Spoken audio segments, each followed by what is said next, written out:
Hey guys, this is Juan, and this is the channel about how to immigrate to Canada under the Atlantic Immigration Pilot Program. And in today's video, we're going to implement our new feature that is the Rural and Northern Immigration Pilot Program, or RNIP.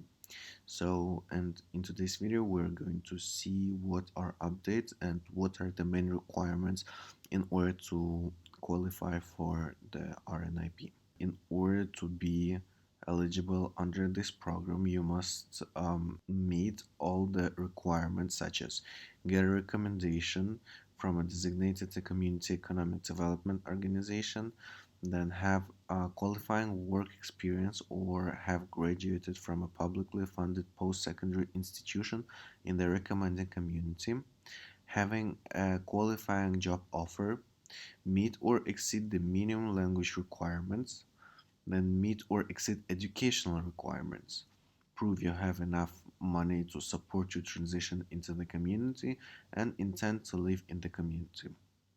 Let's move on into details, and then let's move to the first part, which is the recommendation from a designated community.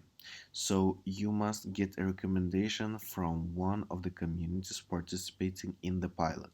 They decide who to recommend based on your intent to live in the community, your job offer in the community, and the economic needs of the community, your work experience and skill set, your ties to the community. When communities are ready to begin recruiting and recommending candidates, more information will be available. Then, the experience. So, you need 1 year of continuous work experience, at least 1,560 hours in the past 3 years. To calculate your hours of work experience, there is a way to count the hours in a part-time and full-time jobs. The hours must be in one occupation, but they can be with different employers. The hours must be over a period of at least 12 months.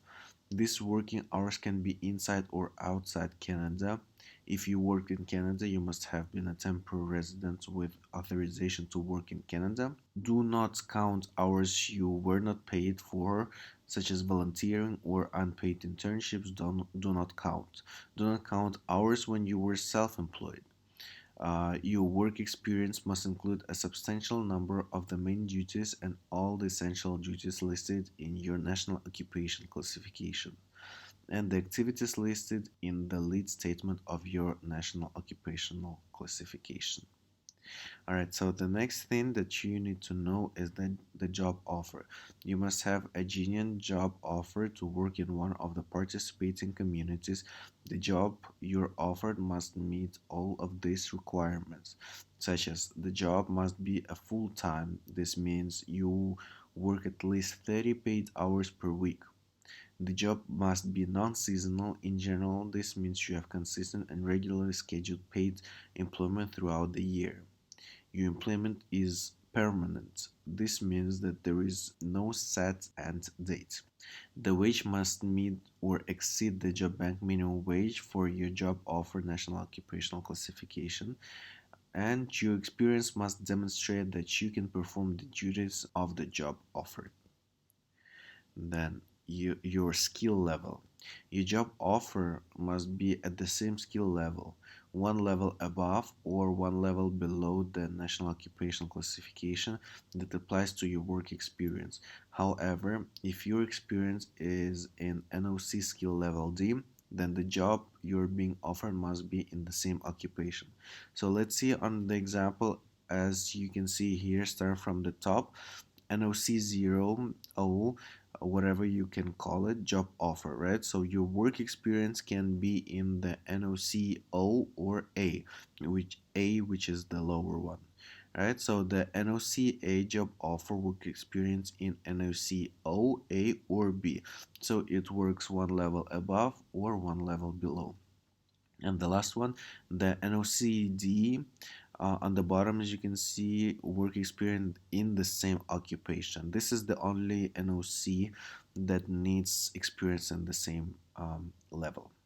All right, so for the information for the students, international students, You're exempt from the work experience criteria above if you're an international student who graduated with a credential from a over 2 year long post secondary program and you were studying as a full time student for the full duration of the over 2 years. You received the credential within 18 months before your application for permanent residence and were in the community for at least 16 months of the last 24 months spent studying to obtain your credential. Or you have a master's degree or higher and you were studying as a full-time student for the duration of your degree, obtained your degree within 18 months before your application, and you were in the community for the length of your studies. You cannot apply as international student if your credentials are from a program in which you were studying English or French made up more than half of the program, distance learning made up more than half of the program, and you were on a scholarship or fellowship was awarded that requires you to return to your home country to apply what you learned. Alright, so let's move on to the language requirements. You must meet the minimum language requirements based on the NOC category that applies to the job offer in the community. This can either be the Canadian Language Benchmark (CLB) or the Niveau de compétence linguistique canadien, which is NCLC. The minimum language requirements for each NOC category are so for the NOC O or 0 and A, it has to be CLB 6 and higher. For NOC B, it's CLB 5 or higher, and NOC C and D, it has to be CLB 4. So as you can see here, the Canadian language benchmark is higher than for the Atlantic Immigration Pilot Program, but it's still low overall. So, the educational requirements. You must have a Canadian high school diploma or educational credential assessment report from a designated organization or professional body showing that you completed a foreign credential that's equal to Canadian secondary school, high school. The ECA report must be less than 5 years old on the date of your application, and the original ECA report must have been issued on or after the date the organization was designated. All right, and then the last but not the least one, and one of the most important one, are funds, settlement funds. Unless you are already working legally in Canada, when you apply, you must prove you have enough money to support yourself and any family members while you get settled in your community. You must prove you have enough money to support any family members you may have, even if they're not coming to Canada with you. You must show that you have enough money to support yourself and your family after you get to Canada, unless you are already working in Canada under a valid work permit. You cannot borrow this money from another person. You must be able to use this money to pay the cost of living for your family, even if they're not coming with you. Your proof can be one or more of the following. First, bank account statements. Second is the documents that show real property or other investments such as stocks, bonds, treasury bills, etc. And documents that guarantee payment of a set amount of money payable to you, such as bankers, draft checks, traveler's checks, or money orders. The amount of money you need to support your family depends on the size of your family.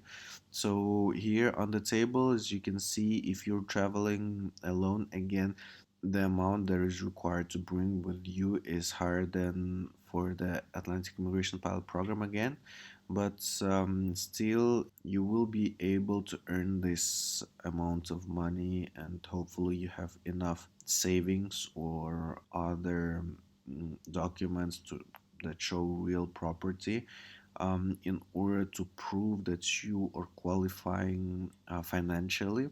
So one person need 8,722 Canadian dollars. A family of two, which is husband and wife, it's under 11,000 Canadian dollars and so on. So you can see, you can pause this video and then you will see how much money you will need for every person for the family of three, four, five, and so on. All right. So there was new updates for the rural and northern immigration pilot program. So all this new information is available right now, and I would like to remind you that our team is working for the Rural and Northern Immigration Pilot Program. We have our contacts list and database, but we are serving as a separate service which calls a full package.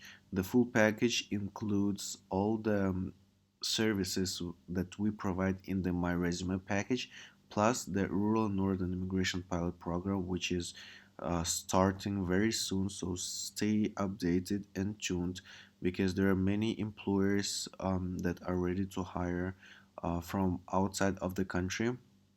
So we will make a separate video about the full package again, and the price for the full package it is going to be 400 US dollars. So I believe this is it for today, and we will make a next video about the full package. And if you like this video, press the like button below, share with your friends, relatives, colleagues, and then start applying for the Rural Northern Immigration Pilot Program as well as Atlantic Immigration Pilot Program. There was Huang, and there was a channel about how to immigrate to Canada, and I'll see you in the next video.